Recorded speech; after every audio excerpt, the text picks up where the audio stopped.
오늘은 베드로전서 강의 네 번째 시간으로서 16절까지의 말씀을 본문으로 허리를 동이라 라는 제목의 설교를 전하겠습니다.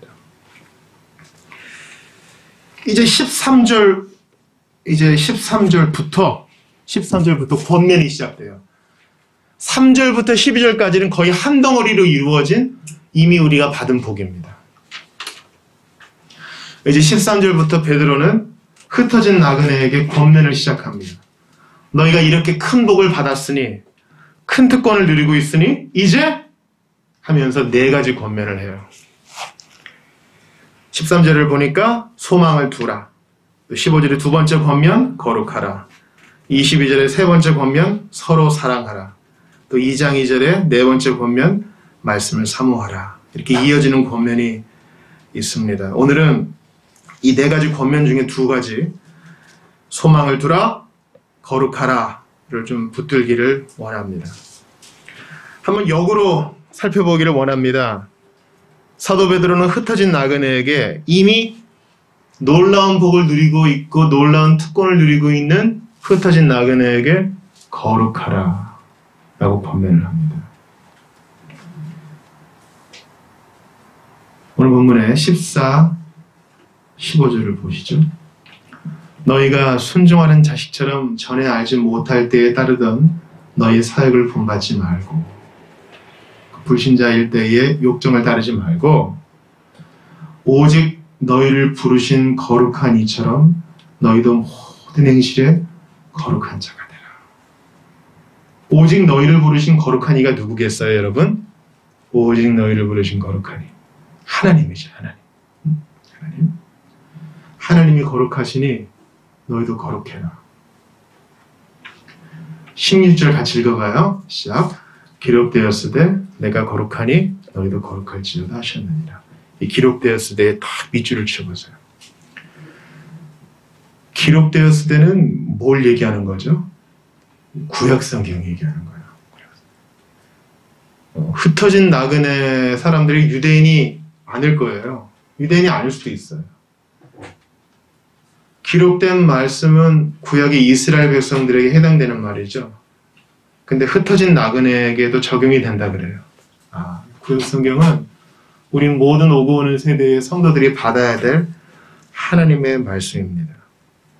그래서 구약의 권위를 인용해서 내가 거룩하니, 하나님이 거룩하시니 너희도 거룩할지어다. 하나님이 당신의 백성에게 하신 말씀을 인용하며 흩어진 나그네야, 너희 감당치 못할 큰 복을 받았지? 이제 거룩하게 사는 것이 마땅하다라고 권면을 합니다. 거룩은 단순히 착하게 사는 것이 아니라 그랬어요. 하나님이 세상과 구별되어 계시고 하나님에게는 어둠이 조금도 없으신 것처럼 우리도 그렇게 세상 속을 살면서 세상을 떠나지는 않아요. 믿지 않는 친구들과 우정을 끊지도 않아요. 산에 도망가지도 않아요. 그러나 이 땅에 살지만 in it, 속하지 아니한 사람으로, not of it으로 사는 것입니다. 우리 사도 베드로가 인용한 레위기 말씀을 한번 찾아볼게요. 레위기에 이 기록되었을 때가 4번 나옵니다. 먼저 레위기 11장을 찾아보겠습니다. 베드로전서 1장을 딱 꽂아 놓으시고 레위기 11장을 찾아보겠습니다. 창세기, 출애굽기, 레위기죠. 출애굽기 다음에 있는 레위기 11장 44절입니다.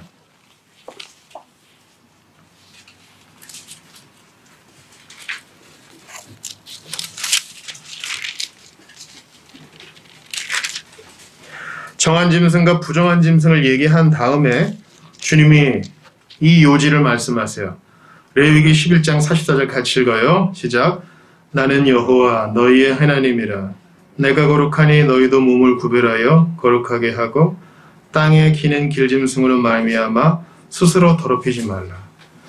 또 베드로는 구체적인 거, 부정한 짐승, 깨끗한 짐승 이거 나누지 않고 일단 큰 요지만, 중심 사상만 흩어진 나그네에게 전합니다.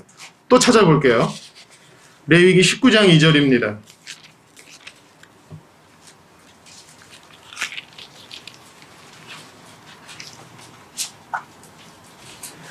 이번에는 제물 드리는 것에 대한 말씀이거든요. 레위기 19장 2절 같이 읽어볼게요. 시작. 너는 이스라엘 자손의 온 회중에게 말하여 이르라. 너희는 거룩하라. 이는 나 여호와 너희 하나님이 거룩함이라. 베드로는 이게 두 번째 인용, 이 레위기도 인용하는 것이죠. 당연하죠. 하나님이 거룩하시니 하나님의 이름으로 하나님의 형상과 모양대로 지음받은 백성도 거룩하는 게 당연하고 그 이름으로 구원받은 백성이 거룩한 게 당연한 거죠. 좀 더 뒤로 넘어가 보죠. 레위기 20장 7, 8절입니다. 20장 7, 8절. 주님은 반드시 죽어야만 하는 죄, 접신한 자 죽여버려라. 부모와 권위에게 불순종하는 자도 징계하라 이렇게 얘기하면서 똑같은 말씀하셔요. 7, 8절 같이 읽어봐요. 20장 7, 8절 시작. 너희는 스스로 깨끗하게 하여 거룩할지어다. 나는 너희의 하나님 여호와이니라. 너희는 내 규례를 지켜 행하라. 나는 너희를 거룩하게 하는 여호와이니라. 세 번째 인용이죠. 마지막 20장 26절입니다. 20장의 끝부분.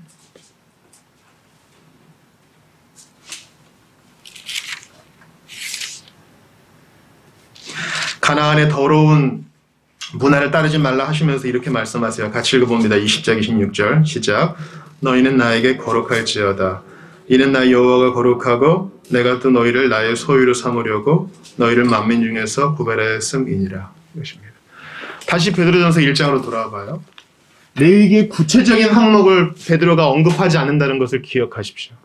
오히려 레위기에서 금하고 있는 음식들을 주님은 보따리에 싸가지고 하늘에서 다 내려오게 하시면서 베드로가 이거 잡아먹어라 그러시죠.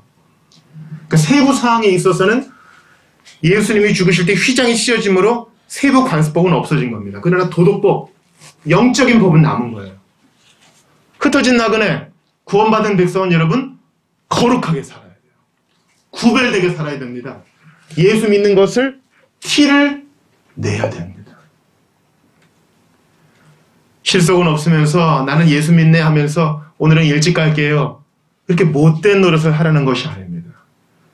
예수 믿는 신앙을 공개적으로 드러내되 당당히 부끄러울 것 없이 살되 복음을 부끄러워하지 말라는 것입니다.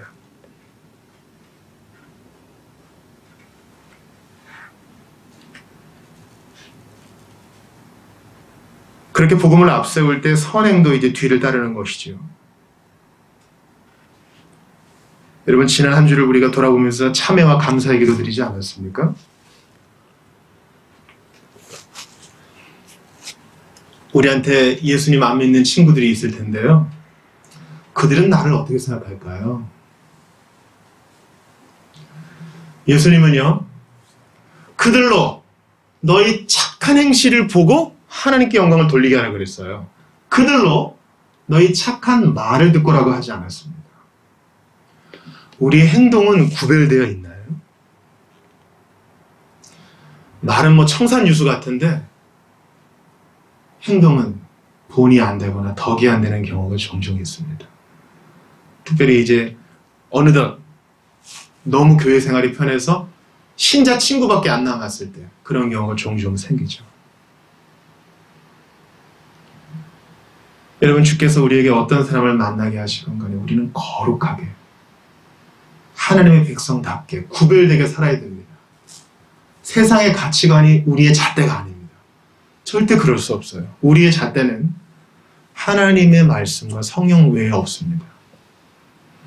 거룩하게 사는 게 상당히 바보 같아 보인다고 사람들이 그러더군요. 오늘 결론이기도 한데 그게 제일 행복한 거예요. 여러분. 하나님의 것이 되어서 하나님의 소유로 살고 하나님의 자녀답게 사는 게 이것이 행복이라고 그게 가장 큰 행복이에요. 그러니 가장 작은 거, 식기도 하는 거 부끄러워하지 마세요. 주일에 어디 산에 갑시다. 저 예배를 드려야 됩니다. 이렇게 얘기하는 거 여러분 부끄러워하지 마세요.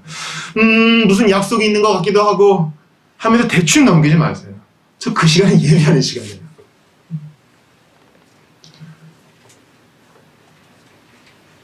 이동하는 중간에 성경책을 펴는 것을 부끄러워하지 마세요. 남들이 나를 뭐라고 생각할까? 아니요. 주님이 보시잖아요. 주님이 보시잖아요. 여러분, 우리 나이가 들면은요, 우리의 근육의 힘이 떨어지고 뼈의 강도도 떨어지죠. 그래서 노화의 일종으로 우리 기억력도 감퇴할 거예요. 방금 한 말도 잊어버리고 우리 또 깜빡깜빡 하잖아요. 저도 이제 원고가 없으면 한마디도 못 하겠어요. 언약이란 뭐라 그랬어요? 언약은 나는 할 수 있는 것이라고는 주님을 떠나 도망가는 것밖에 없어요. 내가 예수 믿는데 공헌한 것은 도망가는 것밖에 없었어. 믿었잖아요. 아니, 믿음은 도구로서의 의예요. 그건 믿음도 선물이지. 내가 했던 건 도망가는 것밖에 없었어. 근데 주님은 잡아요. 이렇게 잡는 게 아닙니다. 언약을. 주님이 나를 잡는 거예요. 나 종종 놓쳐. 나이가 들어서 우리가 기억을 잊어버릴 수 있어요. 내 두뇌가 정상적으로 기능하지 못하고 내가 옛날에 신앙생활 했던 거 많이 까먹을 수 있어요. 치매가 올 수 있죠. 괜찮아요. 하나님이 나를 기억하잖아요. 주님이 이 손 놓지 않잖아요. 그러므로 그분 때문에 구별되게 살아야 돼요. 비교를 하는 것은 아닙니다만 이 교도들을 보세요. 아주 근본적인 무슬림들 보셨어요? 근본적인 무슬림들. 이 뚝배기에 돼지고기 들어갔습니까? 러그를 탁 깔아가지고 정한 시간에 메카를 향해서 엎드려 기도를 합니다. 라마단 기간에는 해 떨어진 이후에 뭐 먹는다 해도 금식을 해요. 우린 그렇게 하나요? 예수 안에 다 자유합니다 하면서 그 자유를 방종으로 여기고 있지는 않나요? 우리 지지난주에 학습식도 하고 교윤서약식 했어요. 끝나고 우리 그 이전에 세례식 때도 그랬지만 회중들한테 물어보죠. 이들을 도와주고 기도해주기로 서약합니까? 네, 하셨단 말이에요. 우리 거룩하게 그거 티내면서 하고 있나요? 그거 돌아봐야 돼요. 여러분, 대부 하면 뭐가 생각나세요? 대부. 바이올린 케이스에 뭐 총을 숨겨가지고 다니고 유혈극이 일어나고 뭐 그런 걸 생각하시겠지만 이 갓페어런트는 본래 순교자적 배경에서 일어난 겁니다. 예수 믿는다는 이유로 우리 부모님이 죽어요. 그럼 애들을 누가 키울 거예요? 그래서 대부 대모가 제도가 생긴 것입니다. 애들은 남았으니 우리가 이 아이의 영적 부모가 되어주겠습니다. 지금도 성공회나 로마 가톨릭이나 우리 다른 형제들은요, 대부 대모 제도를 이제 쓰는 사람들이 아직도 있어요. 대부 대모가 되려면 몇 가지가 필요해요. 생일 때 뭐 선물 좀 보내주고, 가끔 이렇게 좀 안부 인사해주고. 본래는 그런 뜻이 아닙니다. 그의 영적 성장을 위해서 적극적으로 개입하는 것이에요. 그거 우리가 서약한 거잖아요. 우리 거룩하게 티내면서 그거 하고 있냐고요. 우리 뒤에서 너 그거 들었어? 그런 가십이라고 그러죠. 그게 가십이에요. 어떤 한 사람의 영적 성장을 위해서 하나님 안에서 친지들끼리 논의하는 게 원래는 가십이었어요. 우리 정말 지체를 위해 가십하고 있습니까? 거룩한 삶의 태도가 있어야 되는데 예수 안의 자유라는 미명하에 너무 많이 놓고 있어요. 여러분, 우리의 삶의 태도를 구별시켜야 됩니다. 내가 이렇게 하면 너무 광신자처럼 보일 거야. 아니요. 우리의 말과 행동, 주님이 존귀히 여기십니다. 그렇게 할 때 마지막 날에 우리를 부끄러워하지 않으시겠다고 약속하셨어요. 레위기를 보면요, 유출에 대해서, 성관계에 대해서, 집의 곰팡이에 대해서, 출산에 대해서, 삶의 모든 부분에 대해서 거룩을 다 적용시켜요. 그러니까 예배당 안에서만 거룩이 아니야. 찬송 잘 부르고 화음도 넣고 주방 봉사도 잘하고 헌금도 잘하고, 이것은 우리가 약간 사회적 가면을 쓰고도 할 수 있는 거예요. 그러나 진짜 거룩은 우리 집에서, 우리 침대에서, 우리의 옷 입는 것에서, 레위기에 그게 다 나옵니다. 그럼 우리 15절 같이 읽어요. 베드로전서 1장 15절 큰 소리로 시작! 오직 너희를 부르신 거룩한 이처럼 너희도 모든 행실에, 모든 행실에. 학교에서도 그리스도인이에요. 운전하면서도 그리스도인이에요. 침대 위에서, 변기 위에서도 그리스도인이에요. 하나님이 우리를 보시니 거룩함을 드러냅시다.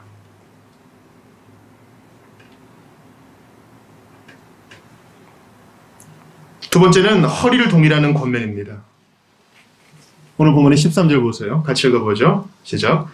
그러므로 너희 마음의 허리를 동이고 근신하여 예수 그리스도께서 나타나실 때에 너희에게 가져다 주실 은혜를 온전히 바랄지어다. 큰 복을 받았으므로 허리를 동이고 마음의 허리를 동이고 근신하라 그래요. 지금도 그렇지만 아랍권의 사람들의 옷은 좀 깁니다. 솔기가 길어요. 여러분, 예수님의 3번 부인한 베드로가 향한 곳은 그의 예전 일터 호수 바다였습니다. 고기나 잡으러 가자. 나도 가겠다. 몇몇 제자들이 동행해서 다시 옛날 어업으로 돌아가죠. 근데 주님이 그 베드로에게 찾아가십니다. 아침 차려주시고 그를 회복하시려고요. 그때 베드로의 복장 기억하세요? 다른 제자들이 알아봅니다. 주시라! 이러니까 베드로가 옷을 벗고 있다가 주섬주섬 챙겨 입고 먼저 뛰어내려가죠. 여러분, 일할 때 옷이 얼마나 불편하겠어요. 특히 물일을 하는데. 그때 뭐 방수복이 있었겠습니까? 옷이 물을 다 빨아들이니까 무거워서 일하기가 거추장스러웠겠죠. 그래서 땀도 나고 하니까 벗었겠죠. 당시에 긴 옷을 입은 사람들은 제대로 일을 하기 위해서 허리띠를 조였습니다. 오늘날의 표현으로 하면 소매를 걷어 붙이는 것이죠. 짐을 나를 때 소매가 길면 엄마가 이거 더럽히면 안 된다 그랬기 때문에 접어야 됩니다. 양복, 양장, 부드러운 블라우스와 넥타이를 메고 운동 경기를 하는 사람은 없죠. 1초가 다급한 우리 수영 선수가 정장 바지를 탁 입고 머리에 무스를 바르고 귀걸이를 하고 피어싱을 하고 물에 뛰어드는 경우는 없습니다.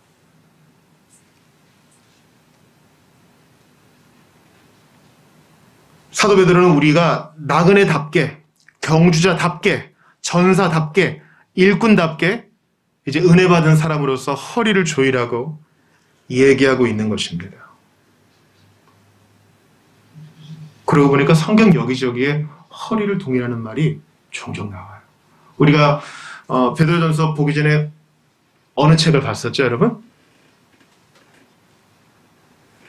출애굽기를 봤죠. 우리 출애굽기 12장 한번 봅시다. 출애굽기 12장 11절입니다.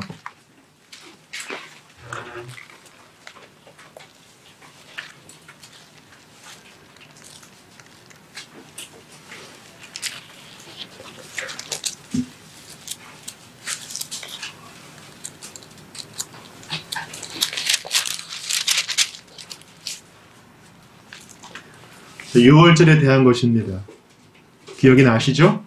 자, 유월절 식사를 어떻게 해라 주님이 말씀하셔요. 같이 읽어보겠습니다. 시작. 너희는 그것을 이렇게 먹을지니 허리에 띠를 띠고 발에 신을 신고 손에 지팡이를 잡고 급히 먹으라. 이것이 여호와의 유월절. 허리에 띠를 띠래요. 왜 허리에 띠를 띨까요? 출애굽하는 백성들이 당장 그 밤에 순종하여 짐 챙겨가지고 나가야 되니까. 너 이제부터 나그네야. 너 이제부터 약속의 땅을 향해서 나아가는 나그네야. 어디에 정착하는 것이 아니라 텐트 치고 구름 기둥에 가는 대로 이동해야 되는 나그네야. 급히 먹으라. 소화불량 나게요. 그런 뜻이 아니라 나그네답게 처신하라는 뜻입니다.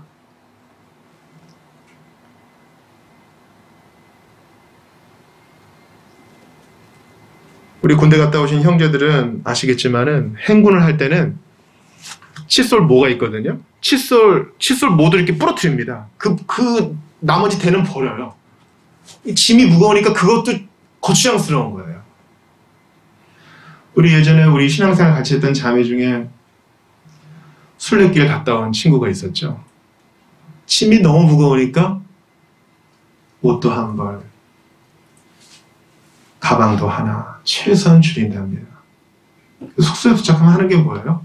단벌 옷을 빠는 거죠. 빨고 널고 소독하는 것이 여행자의 일입니다. 우리는 그렇게 하나요? 허리를 동이고 있나요? 칠국 백성처럼 우리도 흩어진 나그네로서 본향을 향해 천국을 향해 나아가고 있잖아요. 허리를 동이고 있나요? 이렇게 좀 모양이 안 나와요. 예쁜 옷을 입으려면은 여행자 복장이랑은 좀 안 맞잖아요. 근데 주님은 너희가 여행자임을, 영적 군사임을, 상을 얻기 위해서 달려나가는 운동선수임을 기억하라 그렇게 얘기합니다. 잔소리 같지만 제가 적용한 걸 한번 나눠보고 싶어요. 여러분 도시광산이라고 들어보셨어요? 도시광산? 우리 도시에 광산처럼 캘 게 너무 많은 거예요. 집을 보세요. 2년 지났는데도 내가 한 번도 안 쓴 것은 앞으로도 안 쓸 게 많아요. 그런 것은 다 비워내야죠. 우리는 상당히 짐이 많아요. 저도 어떻게 말할 수 없는데 너무 짐이 많아요. 정리하고 나누고 손을 가볍게 해야 됩니다. 허리에 띠를 떼야 됩니다. 우리 보통 선배들이 교육자에게 요구하는 것이 있어요. 준비를 3가지 하라. 설교할 준비하라. 죽을 준비하라. 떠날 준비하라 그랬거든요. 이거 성도 모두에게 적용됩니다. 언제든 복음 전할 준비. 내 간증할 준비죠. 주님이 가라 하면 갈 준비. 죽을 준비는 누구나 다 해야 되는 것이죠. 허리에 띠를 띄어야 합니다. 에베소서 6장 14절에 보면은 영적 전신갑주에 이런 표현 나오죠. 그런즉 서서 진리로 너의 허리띠를 띠어. 진리의 허리띠. 허리띠로 진리의 허리띠로 우리 허리를 감싸라는 것입니다. 진리, 성경이죠. 여러분 베드로 사도가 우리의 무슨 허리를 동이라 그랬어요? 우리 마음의 허리를 동이라 그랬죠. 그냥 육체적인 허리를 동이라는 것이 아니라 마음의 허리를 동이라 그랬습니다. 마음이란 것은 뭐예요?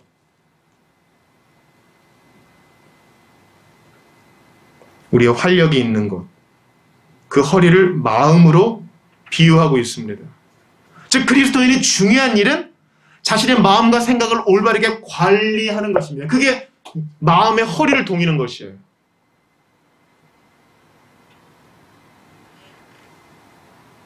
생각을 말씀으로 채우는 것입니다. 정신을 차리고 취하지 않는 것입니다. 통제력을 가지는 것입니다. 근신하라고 나오잖아요. 깨어있는 것입니다. 그 본문의 1차적인 뜻은 술 취하면서 깨어나라 이런 뜻입니다. 이런 말씀 들으면서 좀 한가하실 분도 있을지 몰라요. 목사님 제가 얼마나 바쁜지 모르실 거예요. 맞아요. 우리 모두가 바쁘게 삽니다. 근데 솔직히 말해봐요.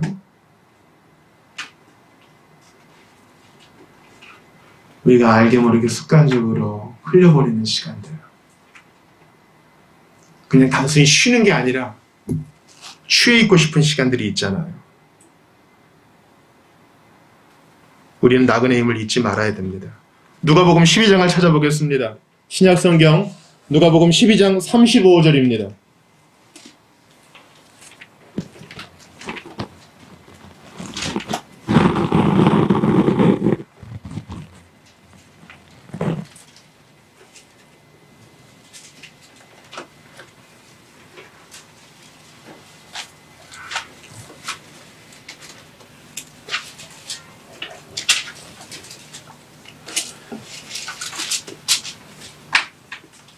누가복음 12장 35절부터 37절을 같이 읽어보겠습니다. 예수님께서 말세를 준비하는 성도들에게 이렇게 말씀하셔요. 같이 읽어요. 합독합니다. 시작. 허리에 띠를 띠고 등불을 켜고 서 있으라. 너희는 마치 그 주인이 혼인집에서 돌아와 문을 두드리면 곧 열어주려고 기다리는 사람과 같이 되라. 주인이 와서 깨어있는 것을 보면 그 종들은 복이 있으리로다. 내가 진실로 너희에게 이르노니 주인이 띠를 띠고 그 종들을 자리에 앉히고 나와 수종들. 마지막 날을 준비하는 우리 모든 성도들이 허리에 띠를 띠라는 것은 베드로의 권면뿐만 아니라 우리 예수님의 권면입니다. 우리 구주가 직접 말씀하셨으니 권위가 있는 것이죠. 실천을 해야 되는 것이죠. 정신을 차려야 되는 것이죠. 아무리 재미와 큰 슬픔이 있어도 나는 성도이고 통제력을 가져야 되고 하나님 앞에서 거룩하게 살아야 한다는 이 마음은 잃지 말아야 하는 것이죠. 허리에 띠를 띠라 근신하라는 것은요, 여러분 잘 들으세요. 내 생각을 잃지 않는 것이에요. 근신하라, 마음의 허리를 동이라는 말은 나의 나됨을 잃어버리지 않는 거예요. 제가 중고등부 때는요, 방언하고 통역하고 이런 은사를 사람들이 많이 사모했어요. 그 나쁜 거 아니겠죠? 그러나 알아듣지 못하면 무슨 소용이 있겠어요? 그 대신 성경을 공부하고 이런 거 대단히 약했어요. 이제 다음 시간에 보겠지만 형제를 사랑할 때 마음으로 뜨겁게 사랑하라 그랬거든요. 그러니까 보세요. 근신하고 마음의 허리를 동이는 것은 좀 차가운 거에 해당돼요. 우리 정신 차려야 돼. 냉정해야 돼요. 이성을 찾아야 됩니다. 그러나 동시에 형제 사랑할 때는 또 열정적이어야 돼요. 요한계시록에 말하는 것처럼 차든지 덥든지 분명히 하라 그랬어요. 그 당시에 온천에 대한 비유죠. 온천물이 쭉 내려오다가 어떤 도시에서 너무 길게 내려오니까 식어버려서 미지근한 거예요. 미지근한 거는 온천물도 아닌 것이, 그렇다고 마실 수도 없는 것이 버리는 물인 거죠. 온천수는 뜨겁든가 마실 물은 차갑든가 해야 되잖아요. 이성은 차갑게, 근신하고 마음의 허리를 동이고 사랑할 땐 뜨겁게. 애매하면 문제가 생겨요. 여러분, 도시는요 집집마다 보일러가 있죠. 그래서 12월에도 여러분 모기가 있는 거 아세요? 애매하게 추울 때, 애매하게 더울 때 모기가 있어요. 저도 자다가 벌떡 일어나서 이 벽에 붙어있는 모기를 탁 치면 암컷 모기에서 피가 탁 터져 나와서 침 발라가지고 닦고 막 이러잖아요. 애매하면 문제가 생겨요. 영적으로는 근신하고 마음의 허리를 동이고 사랑할 땐 뜨겁게. 애매하면 안 돼요. 저도 학교 다닐 때 그런 학생이었던 것 같은데요. 체육 시간에 공부 걱정하고, 공부 걱정에 체육 생각하고, 영어 시간에 수학 생각하고, 역사 시간에 쉬는 시간 생각하고. 북타들은 분명히 해야 돼요. 그게 영적 생활에서도 적용이 되는 것입니다. 근데 이 누가복음 말씀이 놀라운 거 아니에요? 우리가 그렇게 깨어서 잘 준비하면, 오늘 본문에, 아까 찾았던 누가복음에 30절 보세요. 그렇게 허리에 띠를 띠고 잘 준비하고 마지막 때를 준비하면 주인이 띠를 띠고 그 종들을 그 자리에 앉히고 나와서 종들이라. 우리가 마음의 허리를 잘 통이고 신자의 거룩함을 잘 드러내며 살면 마지막 날에 주님이 그래, 앉아. 이제 앉아. 주님이 직접 허리에 띠를 탁 띠고 뭐 먹고 싶어? 우리를 서빙해 주신다는 거예요. 가당키나 해요? 상상이나 돼요? 그 천국은 주님의 서빙을 맛보는 곳이에요. 천사들이 막 지금 어찌할 줄 모르겠죠? 어찌할 줄, 이거 어떻게 해야 되나? 안절부절하겠죠? 가만히 있어, 내가 할 거야.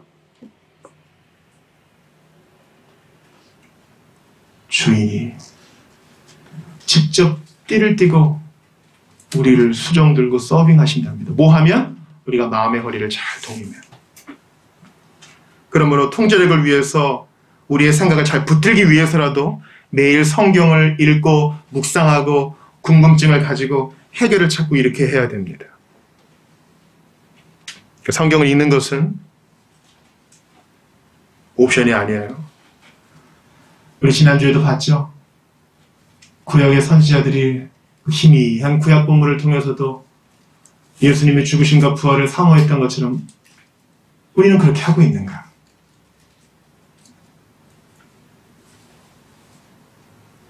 세 번째는 소망입니다. 다시 베드로전서 1장으로 가보죠.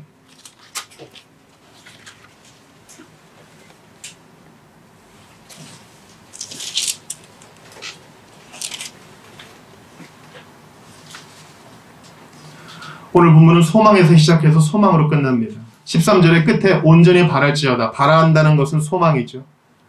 그리고 21절에서는 너희의 믿음과 소망이 하나님께 있게 하셨다. 소망으로 끝나고 있습니다. 어떤 소망이에요, 여러분? 어떤 소망? 사도 베드로의 관점과 우리의 마음이 많이 어긋나 있는데, 특히 저의 마음이. 저는 어디서 놀랐냐면, 자, 베드로전서 1장 보세요. 자, 5절 읽어봅시다. 5절. 첫 번만 같이 읽어볼게요. 시작. 너희는 말세에 나타내기로 예비하신 구원을 얻게. 말세. 물론 우리가 지금 살고 있는 때가 말세이지만 베드로는 지금 예수님의 다시 오심을 생각하고 있어요. 자, 7절도 같이 읽어봅시다. 너희 믿음의 확실함은 불로 연단하여도 없어질 것보다 더 귀하여 예수 그리스도께서 나타나실 때.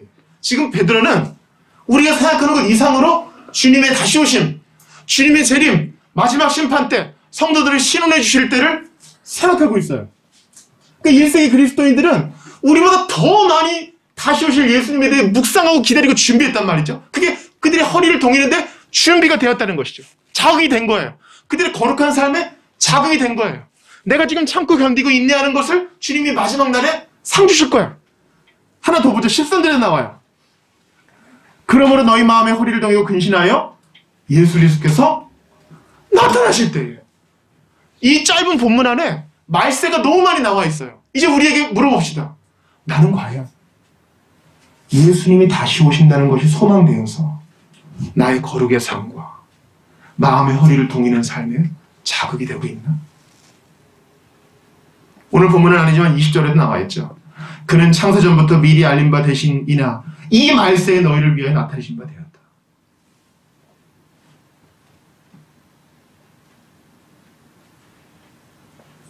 사랑하는 여러분, 이것이 우리 소망이 되고 있나요? 마지막 날이 되면 내가 하고 싶은 것도 못하고 친구들과도 헤어지고 내가 지금 공부하고 있던 것도 그만둬야 되고 게임도 그만둬야 되고 누리고 있는 것도 다 내려놔야 되고 혹시 이게 아쉬움으로 옵니까? 아니면 마지막 날이 되면 예수님 얼굴을 보겠지. 그분이 띠를 띠고 나에게 수종 드신다 했는데 나를 서빙해 주신다는데 그건 어떤 걸까? 나의 억울함을 갚아주시겠지. 그날에는 시편 73편에 형통하는 악인들이 비로소 심판을 받겠지. 원수 갚는 것이 내게 있으니 라고 하신 말씀을 직접 이루어 주시겠지. 우리의 눈을 쳐다보며 잘했다. well done. well done. 착하고 충성된 종아. 네가 작은 일에 충성하였으니 나의 즐거움에 참여할지어다. 여러분, 우리 삶의 자리가 지긋지긋해서 어떨 땐 도망치고 싶을 때 있거든요. 이 반복되는 삶, 여기서 벗어나서 여행 좋잖아요. 매일매일 새로운 숙소에, 매일매일 새로운 사람에, 매일매일 신나는 음식에. 나의 이 반복되는 지긋지긋한 삶을 도망가고 싶은데 견디어내고 마음의 허리를 동이고 주님 바라보면서 인내하니까 주님이 잘하였도다. well done. 칭찬해 주잖아요. 주님에게 부탁하신 일 천사도 흠모하겠네. 천사도 사모하는 그 구원을 붙들고 끝까지 인내한 자들을 위로하시는 그 마지막 날이 우리에게 소망으로 다가오냐고요. 꼭 기억하세요. 우리가 죽어서 주님의 얼굴을 뵙든지 아니면 우리가 살아있는 중에 주님이 재림하시든지 마지막 날은 옵니다. 신자에게 주님의 재림은 그리스도의 소망을 위한 유일한 근거입니다. 베드로는 그 위에서 얘기하고 있어요. 이 세상 모든 것은 다 사라집니다. 그러나 믿음은 남습니다.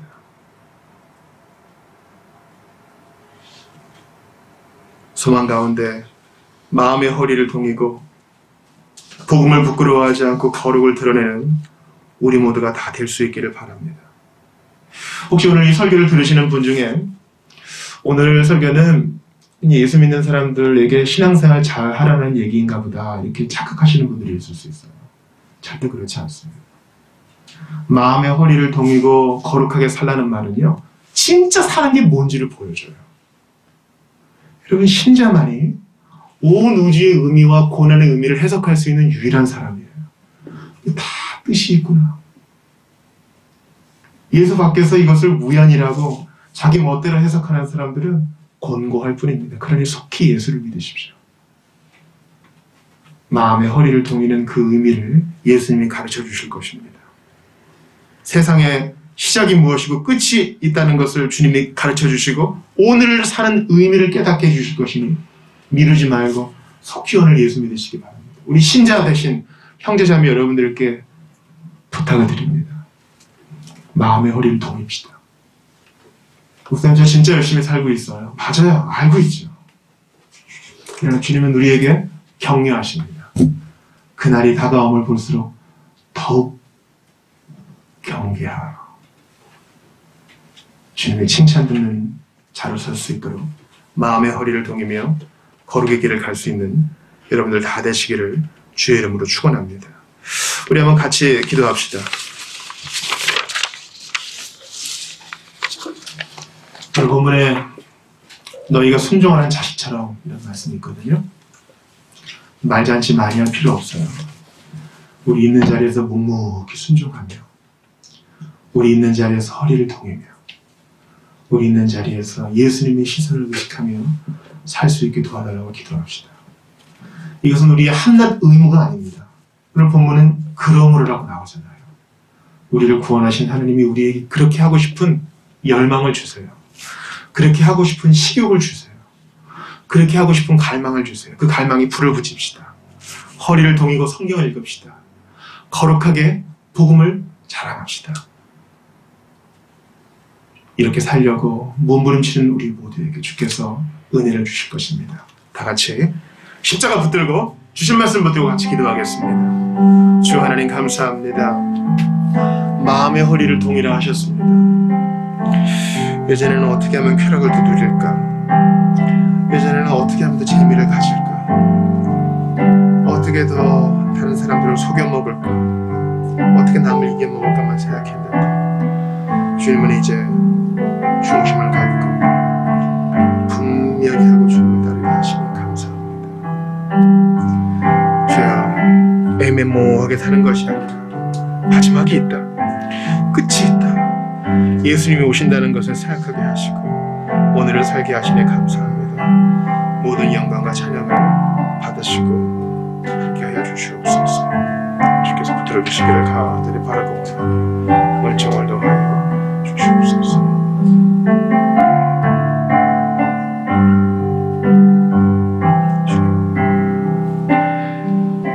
주 하나님 감사합니다. 예전에는 어떻게 하면 더 재미를 볼까?